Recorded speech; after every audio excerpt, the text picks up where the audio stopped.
Retirement isn't just about the day you stop working. There are other important dates before the day you stop working and after the day you stop working that you need to be aware of that can affect your retirement. Hi, my name's Curtis. This is my retirement channel. If you haven't been here before, I talk about just my experience with retirement. I did pretty well with investments. I studied and learned a lot about investing in the last 10 years. And I just talk about some of these things and, just my experiences with retirement and how things have worked for me. And, I talk about my portfolio and share numbers with you. So if that's something you're interested in, check out the channel. In today's video, I'm just going to talk about a few of those ages, those important dates that you should be aware of. The first one is age 50. At age 50, you're allowed to make catch-up contributions. And in 2025, the limit that you can contribute to a 403B or a 401k is $23,500. But if you're 50 or over, you can do a catch-up contribution of $7,500 for a total of $31,000. The other thing you can do is if you have your own individual IRA or your Roth IRA, the limit there is $7,000, and if you're 50 or older, they allow you an extra $1,000 on that for a total of $8,000 in your IRA or your Roth IRA. Now, if you're contributing to your IRA, whether that's 403B, 401k, or your own personal IRA, those are pre-tax dollars. So you're putting in that money before it gets taxed, so you don't have to pay taxes on that, which will lower your overall taxes that you have to pay, your federal taxes. Starting at 55, you can also make catch-up contributions to your HSA, your health savings account. And I believe that the health savings account in 2025, you can contribute $4,300, and at 50, you're allowed to make an extra $1,000. I never had an HSA. These are kind of new, and I never really planned to have that. I wish I had. There's a lot of tax advantages with that. So when you contribute to your HSA, you can, as soon as that money's in there, you can use that, and that's pre-tax dollars. You're not paying tax on it. And then you can use it to pay for medical expenses. So you never get taxed on that money, which is a savings. You let it grow tax-free.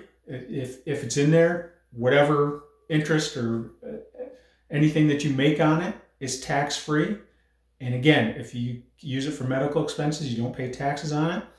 Once you turn 65, you can use that for anything, although if you use it for non-medical expenses, you will pay income tax on it. If you take it out and use it for non-medical expenses before 65, you'll get I think a 20% penalty on it.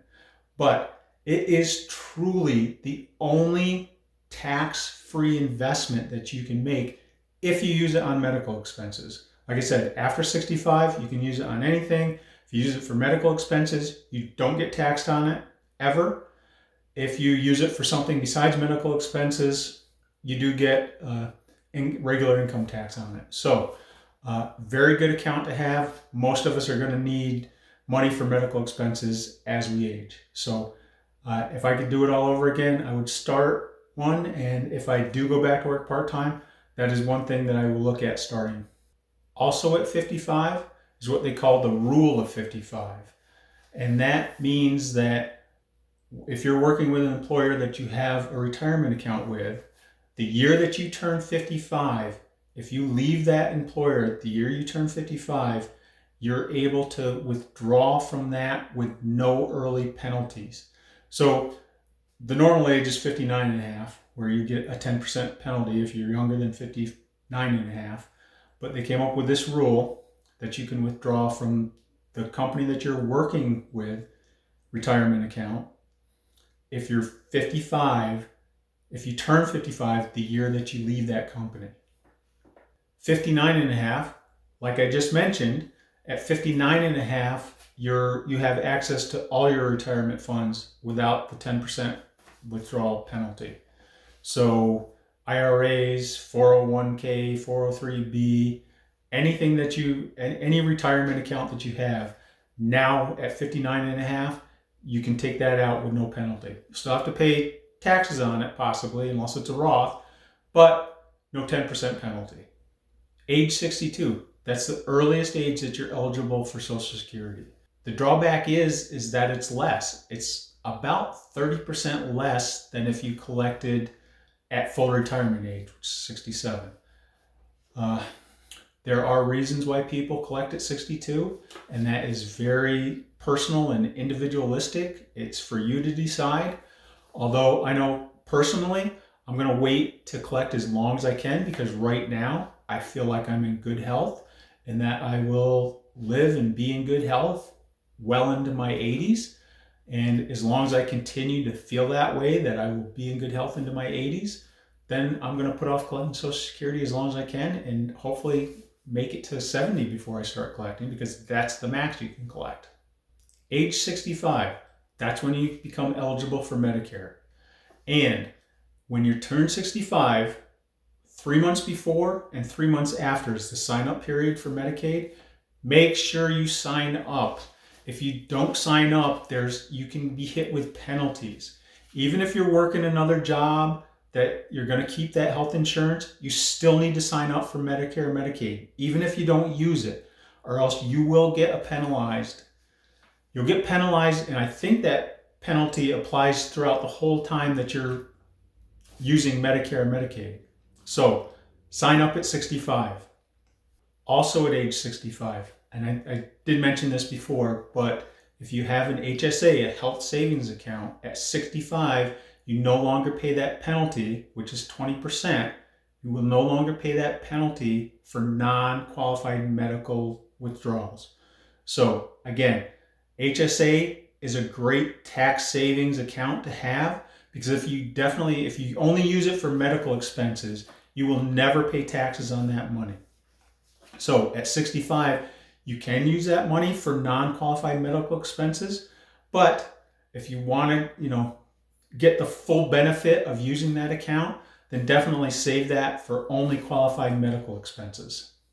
All right, another thing about 65 and signing up for Medicare, you cannot make any more contributions to your HSA when you sign up for Medicare.